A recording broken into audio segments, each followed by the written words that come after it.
Hi guys, this is lesson 91 for my advanced math students.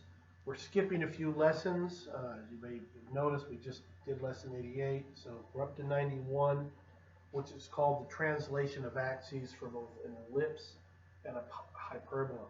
First of all, what is translation of axes? It's stuff we've dealt with before. Right here I have the equation of a circle. This is not in your book. They have one in your book, but I've changed it up. And if you have x squared plus y squared equals 16, you know that it's a circle with the center at the origin, and your radius is 4, so you go up and down, left and right 4.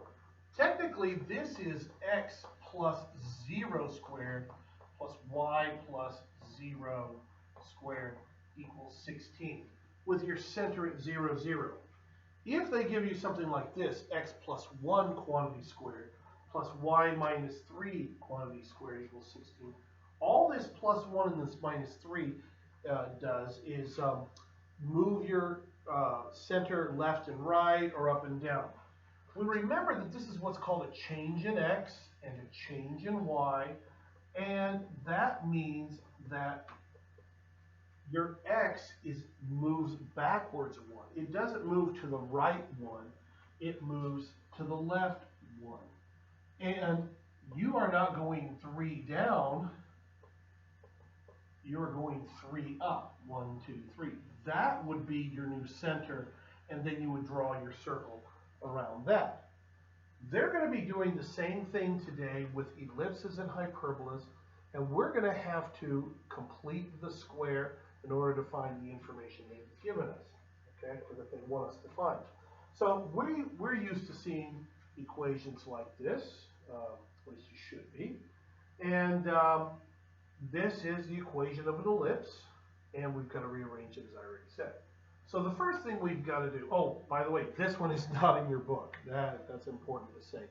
The example they give in your book at the bottom of page 442, I really don't like it because it doesn't work out evenly. I think when you're trying to teach someone a new concept, you don't use the exception to the rule to teach the rule. Let's go with this. So this is, again, one I've made up, and it'll work out nicely.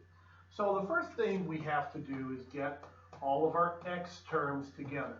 25x squared minus 50x, and then we have to get our y terms together, 4y squared plus 16y, and anything that does not have an x or a y, a constant, we move to the other side of the equation. This negative 59 becomes positive 59 on the right-hand side. We are going to complete the square with both our x's and our y's, so we're going to have to do it twice. Now, in the past, to complete the square, I would divide everything by 25 on both sides of the equation. I don't want to do that. I don't want to divide by 25 because I'm also going to have to divide by 4. In order to complete the square, the coefficient of the first term, the x squared and the y squared, has to be 1. So what we're going to do is we're going to factor out a 25. I show it by showing division, but I don't actually divide both sides of the equation. So when I factor out a 25, an x squared is left behind, and a 2x is left behind. I'm going to do the same thing with the y's, but in here I'm going to factor out a 4. I show it by division. When I factor out a 4, I'm left with just a y squared. When I factor out a 4 from the 16y, I'm left with 4y, and still equals 59 over there. Time to complete the square. In order to complete the square, I take the coefficient of x, divide it by 2, and square it. That gives me 1. That means that there goes a plus 1 right here. Now, a lot of people, this is where you got to pay attention. A lot of people go, oh, plus 1 on this side of the equation, plus 1 on this side of the equation. It's not correct because when we put this plus 1 here, it was actually multiplied by 25. If I were to multiply this out, it'd be 25x squared minus 50x plus 25. I didn't add 1 to the left-hand side of the equation. I added 25. I wrote plus 1, but since it was times 25, I've actually added 25 to this side of the equation. So I have to add 25 over here. We're not done with this line. I need to complete the square with the y. To take the coefficient of y, divide it by 2, square it. That gives me 2 squared, that gives me 4. Meaning, I put a plus 4 right there. Same mistake, let's make it again. Let's make the same mistake again. We put a plus 4 over here, plus 4 on this side, plus 4 there. No. It's 4 times 4. Again, if we wrote this out, we get 4y squared plus 16y plus 16. I didn't add 4 to this side of the equation, I added 16. I wrote 4, but I added 16. So I must add 16 over here also. Still have that 25. This x squared minus 2x plus 1 is what they call a perfect square trinomial, meaning it factors out into x minus something squared. All right? What number goes there? If you had me in Algebra 2, I've drilled this in your head. You know, what number goes there? It's the number that got squared. It's that 1. Is this plus 1 or minus 1? If I look there, it's minus 1. All right? Plus 4. This is also a perfect square trinomial. It will factor into y minus something squared. What number goes there? It's the number that got squared. It's 2. Is it plus or is it minus? I look up here. It's plus. All right? And equals 59 plus 25 plus 16. Oh, I don't want to do that. That's 41. I think that's 100. I hope it's 100. Equals 100. Now, we're down to the equation of an ellipse like we're used to seeing. I want this number over here to be the number 1. So what do? I divide by 100. I divide by 100. I divide by 100. I have x minus 1, quantity squared, over 4, plus y plus 2, quantity squared, over 25, equals 1. What does that mean? That means I have an ellipse with its center at positive 1, negative 2. Like that. All right? Now I'm not going to show this as 0, 0, and I'm not going to go forward 1, down 2. I could. How far left and right does my ellipse go? Square root of 4. I'm going over 2, over 2. If this is 1 on the x-axis, this is 2, this is 3, this is 0, this is negative 1. On the y-axis, negative 2, I'm going up 5, down 5. 1, 2, 3, 4, 5. 1, 2, 3, 4, 5. So, I'm here at negative 2, negative 3, negative 4, negative 5, negative 6, negative 7. Negative 2, so I'm negative 1, 0, 1, 2, 3. There is my ellipse with its center at 1, negative 2. All right? So, let's, how far we're doing for time? 9:20. This is a long one here, guys.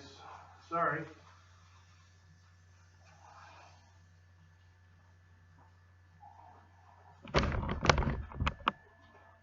Now the hyperbola.